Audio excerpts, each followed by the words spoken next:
প্ৰিয় ছাত্ৰ ছাত্ৰীসকল, এইটো আজমল ছুপাৰ পেটিৰ ফেজ টুৰ কুৱেশ্যন পেপাৰখন মই আজি লৈছোঁ। আজিৰ এইটো দ্বিতীয়টো ভিডিঅ' হ'ব মোৰ। প্ৰথমটো ভিডিঅ'টোত মই মেথামেটিক্সৰ এনচাৰ কিকেইটা আগবঢ়াইছিলোঁ। আজি মই তোমালোকক ৰিজনিং আৰু জেনেৰেল নলেজৰ যিকেইটা প্ৰশ্ন আছে সেইকেইটাৰ এনচাৰ কি, লগতে ইয়াৰ বিশ্লেষণ আগবঢ়াবলৈ ওলাইছোঁ। প্ৰথম প্ৰশ্নটোত এটা চানিকি দিয়া আছে, তোমালোকে দেখা পাইছা। এইটোৰ লগত এইটো ৰিলেশ্যন থাকিব আৰু এইটোৰ লগত এইটো ৰিলেশ্যন আছে।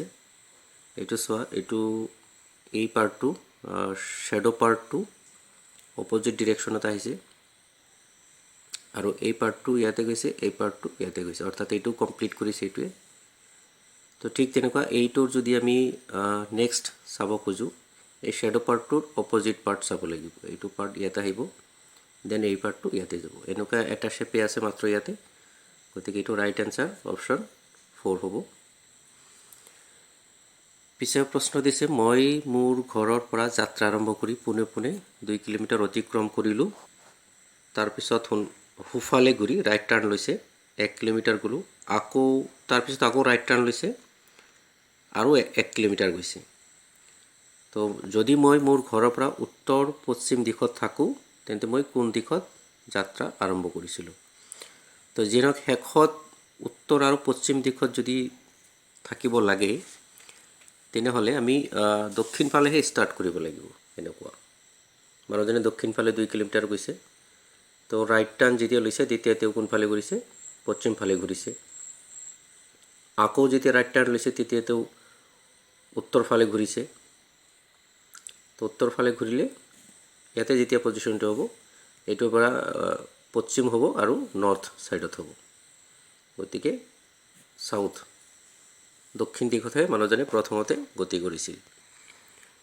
103 নম্বৰ প্ৰশ্ন, ইয়াতে অমিলটো বিচাৰিব কৈছে। ত্ৰিভুজ, চতুৰ্ভুজ, বৰ্গ এইবিলাক আচলতে বহুভুজৰ প্ৰকাৰ। 3টা বাহু, 4টা বাহু, 4টা বাহু। আৰু শেষত দিছে চাপ।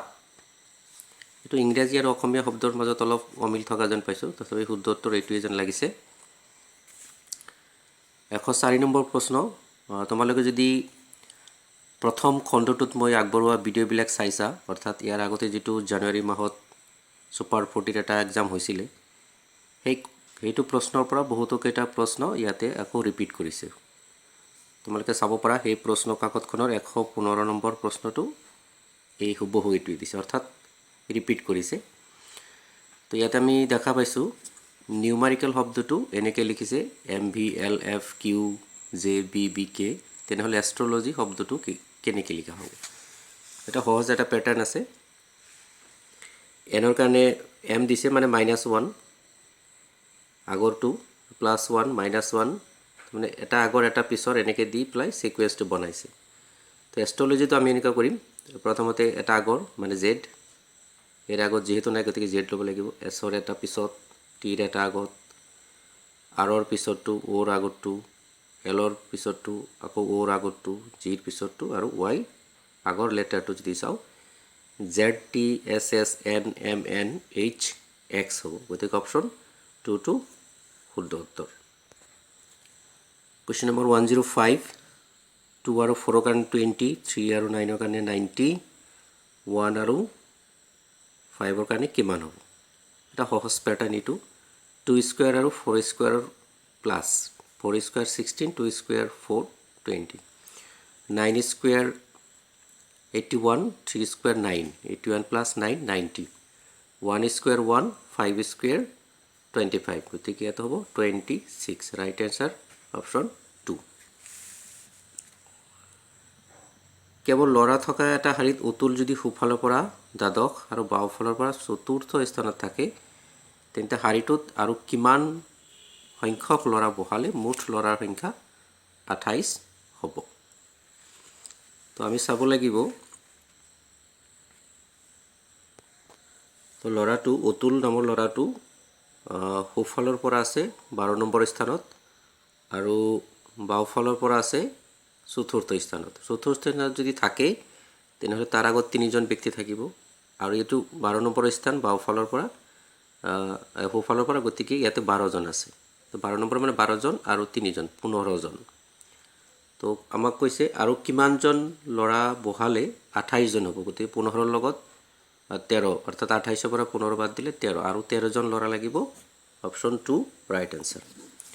আৰু 13জন ল'ৰা যদি বহোৱা হয় তেনেহ'লে মুঠ 28জন হ'ব। 107 নম্বৰ প্ৰশ্ন, এইটো লুডু ডাইচ দেখা গৈছে, ইয়াতেও 3 ইয়াতেও 3। আমাক কৈছে এই 5ৰ বিপৰীত ফালে অৰ্থাৎ এইফালে কি সংখ্যা দেখা যাব। যেহেতু ওপৰ ফালে একে আছে, এইটো এইফালে ৰোটেট কৰিছে, তেওঁলোকে এইফালে ৰোটেট কৰিছে, এইফালে যদি ৰোটেট কৰিছে, যদি এইফালে ঘূৰাইছে 5টো সন্মুখত আহিব, 1টো ইফালে যাব।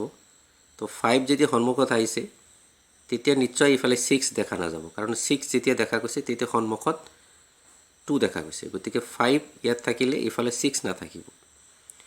আকৌ এটা টাৰ্ণ মাৰিলে যেতিয়া 5টো ইয়াতে গুচি যাব, নিশ্চয় তেতিয়া 1ৰ ইফালে 2 আছিল, 2টো দেখা যাব, আৰু এইফালৰ যিটো আছিলে সেইটো 6 এইফালে আহি যাব, অৰ্থাৎ দেখা গৈছে 5ৰ এগেইনষ্টে 6 থাকিব।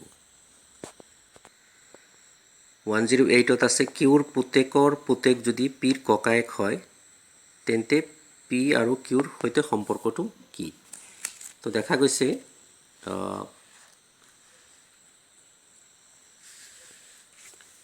এইটো কিউৰ পুতেকৰ পুতেক ধৰি লৈছোঁ, এইটো ৱাই, সেইটো আকৌ পিৰ কি ককায়েক অৰ্থাৎ ব্ৰাদাৰ। পি যদি ৱাইৰ ভায়েক হয়, ৱাই কাৰ ভায়েক হ'ব? পিৰ ভায়েক হ'ব, অৰ্থাৎ ৱাইটো কিউৰ কি গ্ৰেণ্ডছান আছে, আকৌ গ্ৰেণ্ডছানৰ ৱাইৰ ব্ৰাদাৰ পি, গতিকে পিটো কিউৰ কি হ'ব? গ্ৰেণ্ডছান হ'ব, গতিকে option 4 is the right answer. এটা বাছ স্থানৰ এটা শাৰীত এ যদি বাওঁফালৰ পৰা 7ম স্থানত আৰু বি যদি সোঁফালৰ পৰা 9ম স্থানত থাকে আৰু দুয়োৰে মাজত স্থানৰ পৰিৱৰ্তন কৰে, এতিয়া বাওঁফালৰ পৰা এ একাদশ স্থানত থাকে, তেন্তে শাৰীটোত কিমানজন মানুহ আছে?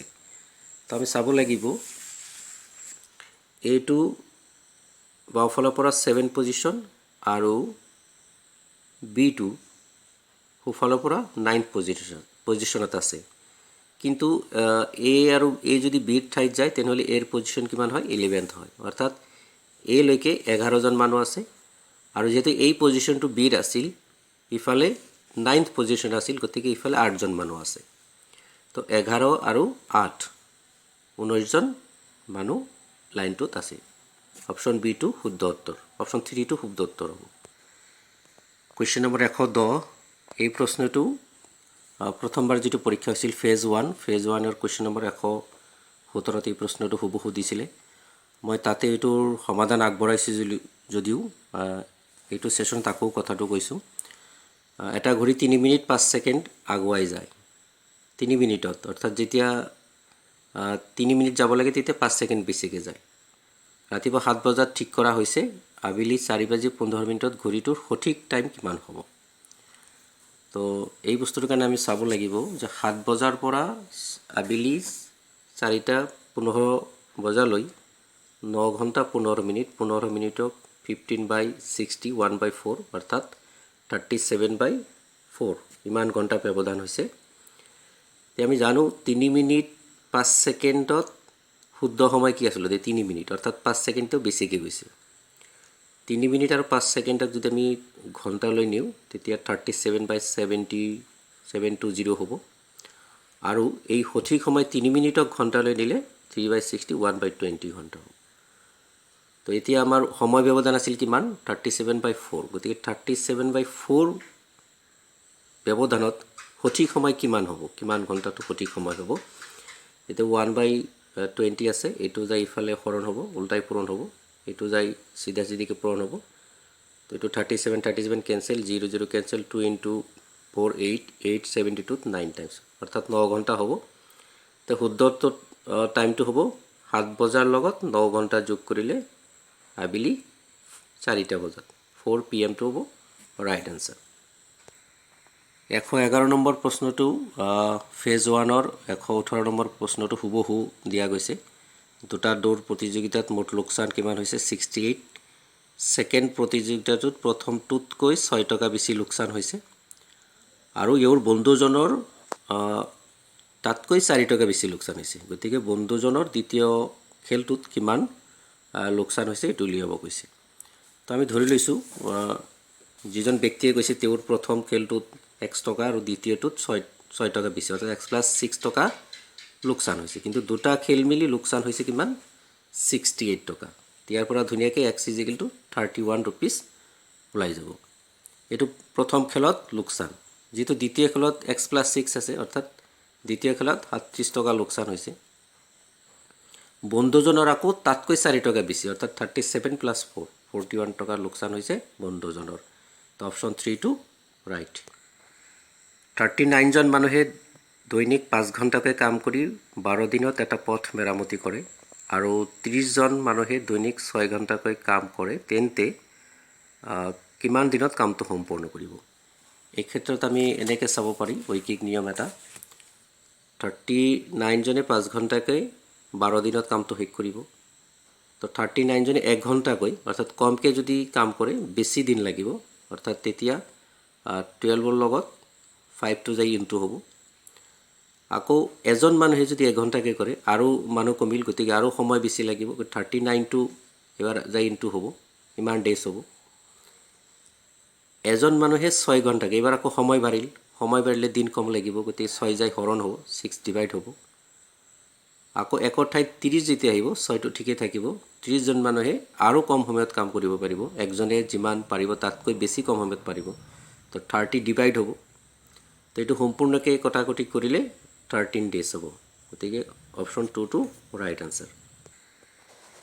ABCD তাচপাত খেলি আছে। এ ক'লে বিক, যদি মই তোমাক 8খন কাৰ্ড দিওঁ তেন্তে তোমাৰ কাৰ্ডৰ সংখ্যা চিৰ সমান হ'ব আৰু মোৰ কাৰ্ডৰ সংখ্যা চিতকৈ 3খন কম হ'ব। আকৌ যদি মই চিৰ পৰা 6খন কাৰ্ড লওঁ তেন্তে মোৰ কাৰ্ডৰ সংখ্যা ডিৰ দুগুণ হ'ব। বি আৰু ডিৰ মুঠ কাৰ্ডৰ সংখ্যা 50 হ'লে এৰ কাৰ্ডৰ সংখ্যা কিমান? এইটো ফেজ 1ত 120 নম্বৰ কুৱেশ্যন আছিলে। তো আমাক কৈছে এ যদি 8টা কাৰ্ড বিক দিয়ে তেনেহ'লে বিৰ কাৰ্ডৰ সংখ্যা কিমান হ'ব? বি + 8 হ'ব, চিৰ সমান। এই যে 8টা দিলে, এই 8টা দিয়াৰ পিছত এৰ কাৰ্ডৰ সংখ্যা হ'ব চিতকৈ 3টা কম। এই দুটা কণ্ডিশ্যন আমি বনাই ল'লোঁ।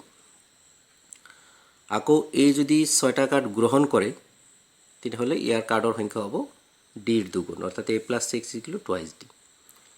কিন্তু শেষৰ কণ্ডিশ্যন আছে b + d = 50। ইয়াতে বিৰ মান আমি কি বহাব পাৰোঁ? c - 8 বহাইছোঁ। দেন ডিৰ মান 2 যাই ডিভাইড হৈছে a + 6/2 = 50। ইফালে আকৌ দিয়া আছে c - 3 = a - 8, গতিকে c - 3 - 5, অৰ্থাৎ c - 8 বনাই লোৱা হৈছে a - 13। আমি c - 8ৰ সলনি a - 13 বহাই ল'ম আৰু a + 6/2 আছে। এইখিনি কেলকুলেশ্যন কৰিলে তোমালোকে দেখা পাইছা a = 40 ওলাব। গতিকে এইটো হ'ব শুদ্ধ উত্তৰ। 114 নম্বৰ প্ৰশ্ন, এইটো প্ৰথম ফেজত আহিছিলে, 121 নম্বৰ প্ৰশ্ন আছিলে। ট্ৰেফিক লাইট 48 ছেকেণ্ড, 72 ছেকেণ্ড আৰু 108 ছেকেণ্ড পাছে পাছে জ্বলি উঠে। এই আটাইকেইটা একেলগে 8:20 মিনিটত জ্বলি উঠিছিল, পিছত আকৌ একেলগে কেতিয়া জ্বলি উঠিব? এই ক্ষেত্ৰত আমি 72, 48 আৰু 108ৰ এলচিয়াম ল'ব লাগিব। তো এইকেইটাৰ এলচিয়াম হ'ল, তোমালোকে ওলাই ল'ব পাৰিবা চুটি হৰণ পদ্ধতিত 432 ছেকেণ্ড হ'ব, অৰ্থাৎ 7 মিনিট 12 ছেকেণ্ড। 7 মিনিট 12 ছেকেণ্ড পিছত আকৌ লাইটকেইটা একেলগে জ্বলি উঠিব। 8:20 জ্বলিছিল, ইয়াৰ লগত 7 মিনিট 12 ছেকেণ্ড যোগ কৰিলে 8:27 12 ছেকেণ্ড, অপশ্যন 2 এইটো ৰাইট আনচাৰ। 115 নম্বৰ প্ৰশ্ন, এৰ পৰা বি চহৰলৈ 2খন, এৰ পৰা চিলৈ 3খন, বাছৰ মূল্য 77। আকৌ এৰ পৰা বিলৈ 3খন, এৰ পৰা চিলৈ 2খনৰ টিকেটৰ মূল্য 73 হ'লে এৰ পৰা বি আৰু চি চহৰলৈ বাছ টিকেটৰ মূল্য কিমান হ'ব? এইটো ফেজ 1ত আহিছিল, কুৱেশ্যন নম্বৰ 122ত আছে। তো এইটোৰ কাৰণে আমি চাব লাগিব এৰ পৰা বিলৈ যোৱা বাছৰ ভাড়া যদি x টকা হয় আৰু এৰ পৰা চিলৈ যদি y টকা হয়, তেনেহ'লে আমি চাব লাগিব ইয়াতে 2খন তাৰে 3খনৰ 77 আৰু ইয়াৰে 3খন তাৰে 2খনৰ মূল্য 73। এইটো যদি আমি সহজভাৱে ইয়াক 3ৰে 1 2ৰে পূৰণ কৰি সমীকৰণ হলাই লওঁ, তাৰপিছত যদি আমি এইটোৰ পৰা এইটো বাদ দিওঁ তেনেহ'লে 5y সমীকৰণ তেনেকুৱা হ'ব, y 17 হ'ব। অৰ্থাৎ y যদি 17 হয় তেতিয়াহ'লে আকৌ ইয়াৰে যিকোনো এটা সমীকৰণ বহাই দিলে হ'ব, y ৰ মান 17 বহাই x ৰ মান 13। অৰ্থাৎ এৰ পৰা b লৈ ভাড়া হ'ব 13 টকা আৰু এৰ পৰা c লৈ হ'ব 17 টকা ভাড়া। এইটো হ'ব ৰাইট আনসাৰ। ৰবৰৰ সম্পৰ্ক যদি গছৰ লগত হয় তেন্তে মুগাৰ সম্পৰ্ক কি হ'ব? তো ৰবৰ হ'ল প্ৰডাক্ট গছৰ পৰা হৈছে, গতিকে মুগাও কিহৰ পৰা হ'ব? পতংগৰ পৰা হ'ব। তো এইটো হ'ব ৰাইট আনসাৰ। দ্বিঘাত সমীকৰণটো বাছি উলিওৱা যাৰ বীজ 2x² + 5x + 3 সমীকৰণৰ বীজৰ অনন্য, অৰ্থাৎ প্ৰতিলোম বুলি কোৱা হ'ব, x হ'লে 1/x। তো এই ক্ষেত্ৰত আমি চাব লাগিব যিটো সমীকৰণ দিয়া আছে 2x² + 5x + 3, ইয়াৰে মূল দুটাৰ গুণফল হ'ব ULFA into beta c/a, formula এইটো c/a, ইয়াতে 3 then 2। তো নতুন যিটো সমীকৰণ সেইটোৰ মূল কি হ'ব? এই আলফাৰ অনন্যক মানে 1/α আৰু বিৰ অনন্যক মানে 1/β। গতিকে 1/α ইনটু 1/β এই মূল দুটাৰ গুণফল হ'ব 1/α-β। যেহেতু আলফা বিটাৰ মান দিয়া আছে আমাক 3/2, এইটো উল্টি গ'লে 2/3। অৰ্থাৎ এনেকুৱা এটা সমীকৰণ লাগিব যাৰ c/a ৰ মান 2/3, যিটো আমি 1 নম্বৰত থকা সমীকৰণটো দেখা পাইছোঁ 3x² + 5x + 2, য'ত c ৰ মান +2 আৰু a ৰ মান +3। গতিকে right answer option 1। Question number 118, এইটো চিৰিজটো সম্পূৰ্ণ কৰিব দিছে।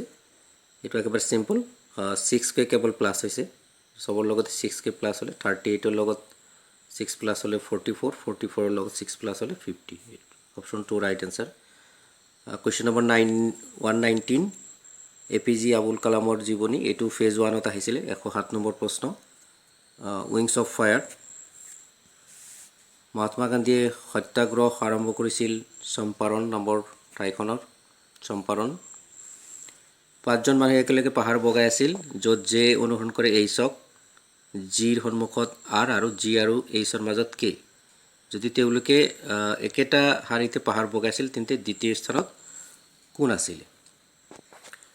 ইয়াতে জে এইচক অনুসৰণ কৰিছে আৰু জিৰ ঠিক সন্মুখত আছে আৰ, আকৌ জে আৰু এইচ আৰু জিৰ মাজত আছে কে। গতিকে চিৰিয়েলটো এনেকুৱা আছে, ইয়াতে ছেকেণ্ড পজিশ্যনত আছে জি। এইটো ৰাইট আনসাৰ হ'ব, ছেকেণ্ড পজিশ্যনত জি। পি বিন্দুটো এ বি ৰেখাখণ্ডত আছে, তলৰ কোনটো সদায় সত্য হ'ব? তো পি যেতিয়া এ বি বিন্দুত থাকিব তেতিয়া তেওঁলোকে কৈছে এ পি = পি বি, এইটোতো সম্ভৱ নহয়, সদায় নহ'ব। এ পিটো পি বিতকৈ ডাঙৰ, এইটো সদায় নহ'ব। পি বিটো এ পিতকৈ ডাঙৰ, এইটো সদায় নহ'ব, কিন্তু এইটো সদায় সত্য হ'ব। কাৰণ সম্পূৰ্ণ এ বিটো এ পিতকৈ এ পি বিন্দু য'তে নাথাকক কিয় এ পিটো এ বিতকৈ সদায় সৰু, আৰু এ বি সদায় ডাঙৰ হ'ব। গতিকে অপশ্যন 4টো শুদ্ধ উত্তৰ হ'ব। 1/8 37 হাফত কিমান সংখ্যক বাৰ আছে? তো এটাকে চিম্পল, 37.5ক 1/8ৰে কি কৰিব লাগিব? ডিভাইড কৰিব লাগিব। 37 হাফ মানে কি? 75/2, 75 ডিভাইডেড বাই 2, এইটো 1/8ৰে হৰণ কৰিলে এইটো 1 উল্টি যাব, 2 8ত 4 times, 7 × 5 × 4 300। Right answer 1, 300 times. Question number 124, ABCৰ মাজত 117 টকা 1/2, 1/3 আৰু 1/4 অনুপাতত ভাগ কৰাৰ পৰিৱৰ্তে ভুলবশতঃ 2:3:4 অনুপাতত ভাগ কৰা হ'ল। এনেধৰণে ভাগ কৰিলে কোনো আটাইতকৈ বেছি আৰু কিমান টকা পাব? তো দেখা গৈছে ইয়াতে যিটো অনুপাত আছে এইটো অনুপাতত আৰু এইটো অনুপাতত ইয়াতে এ আচলতে কম টকা পাব লাগিছিল, 2 ভাগ পাব, 2 3 4, ইয়াতে হ'ল 9 ভাগ, 9 ভাগৰ 2 ভাগ পাব এ, কিন্তু ইয়াতে বেছি টকা এ পাব লগা আছে। তো দেখা গৈছে তেনেহ'লে ইয়াতে বেছি লাভৱান কোনে হৈছে? এই ক্ষেত্ৰত আমি চাব পাৰোঁ এইটো অনুপাতত যদি পইচা বিতৰণ হ'লহেঁতেন এ লাভ কৰিলেহেঁতেন 26 টকা, অৰ্থাৎ মুঠ 9 ভাগ, 9 ভাগৰ 2 ভাগ, 117ৰ 9 ভাগৰ 2 ভাগ, 117ৰ 13 বাৰ, 13 দুগুণে 26 টকা এ এই অনুপাত হিচাপে লাভ কৰিছে। আমি যদি অনুপাত হিচাপে হিসাব কৰি চাওঁ 2, 3, 4 xৰ মান হ'ব 13, অৰ্থাৎ তেতিয়া CA 4x মানে 52 টকা পাবলগীয়া আছিলে, অৰ্থাৎ পাইছে। ভুলক্ৰমে CA কিমান পালে 52 টকা, ইয়াতো 4x আছে, এও সৰ্বাধিক টকা পাইছে। কিন্তু যিটো অনুপাতত টকা ভাগ হ'ব লাগিছিল এইটো 1/2, 1/3, 1/4, ইয়াতে CA সকলোতকৈ কম টকা পাবলগীয়া আছিল, অৰ্থাৎ সকলোতকৈ কম টকা পাবলগীয়াজনে সকলোতকৈ বেছি টকা পাই গ'ল। তো তেওঁ কিমান পাবলগীয়া আছিল, ইয়াতে এলচিয়াম লৈ পেলাই হিচাপ কৰিলে xৰ মান ওলাব 108 আৰু CA পাব x/4, অৰ্থাৎ 108 ডিভাইডেড বাই 4, 27। আচলতে CA পাবলগীয়া আছিল 27 টকা, কিন্তু ভুলবশতঃ তেওঁ পাই গ'ল 52 টকা। গতিকে ইয়াতে সৰ্বাধিক লাভৱান হৈছে C। 52 minus 27, 25। গতিকে বেছি লাভৱান হ'ব C, আৰু তেওঁ কিমান লাভৱান হৈছে 25 টকা বেছিকৈ পাইছে। Question number 125. In the logo of dash we find a dog with its motto faithful friendly. তো আমি যদি দেখা পাওঁ সিন্ডিকেট বেংকৰ যিটো লোগো আছে তাতে এটা কুকুৰৰ ছবি আমি দেখা পাম, আৰু তাতে লিখা আছে ফেইথফুল ফ্ৰেণ্ডলি। গতিকে অপশ্যন 3 সিন্ডিকেট বেংকটো হ'ব শুদ্ধ উত্তৰ। গতিকে C বেছি লাভৱান হ'ব, আৰু ইয়াতে ৰাইট আনসাৰটো হ'ব সিন্ডিকেট বেংক, য'ত আমি দেখা পাম এটা কুকুৰৰ ছবি আছে আৰু লিখা আছে ফেইথফুল ফ্ৰেণ্ডলি। প্ৰিয় ছাত্ৰ ছাত্ৰীসকল, আজিৰ এই খণ্ডটোত আমি আজমল সুপাৰ 40 ছেকেণ্ড ফেজৰ ৰিজনিং পাৰ্ট 2ৰ এনসাৰ কি লগতে বিতং এনালাইচিছ চালোঁ। আশা কৰোঁ তোমালোকে উপকৃত হৈছা, আৰু বহুতে এইটোৰ কাৰণে ৱেইট কৰি আছিলে। মই আচলতে যথেষ্ট ব্যস্ত থকাৰ কাৰণে সময় উলিয়াব পৰা নাই। তো আজি এই ভিডিঅ'টো ছেকেণ্ড পাৰ্টটো মই তোমালোকলৈ আগবঢ়ালোঁ। পৰৱৰ্তী সময়ত ইয়াৰ বাকীকেইটা পাৰ্টো মই নিশ্চিতভাৱে আগবঢ়াম। আশা কৰোঁ ভিডিঅ'টো তোমালোকে ভাল পাইছা। যিসকলে এতিয়ালৈকে মোৰ ভিডিঅ'টো চেনেলটো ছাবস্ক্ৰাইব কৰা নাই, আশা কৰোঁ তেওঁলোকে প্লিজ ছাবস্ক্ৰাইব কৰিব, আৰু সকলোকে ভিডিঅ'টো শেষলৈকে চোৱাৰ বাবে ধন্যবাদ জনাইছোঁ। Thank U.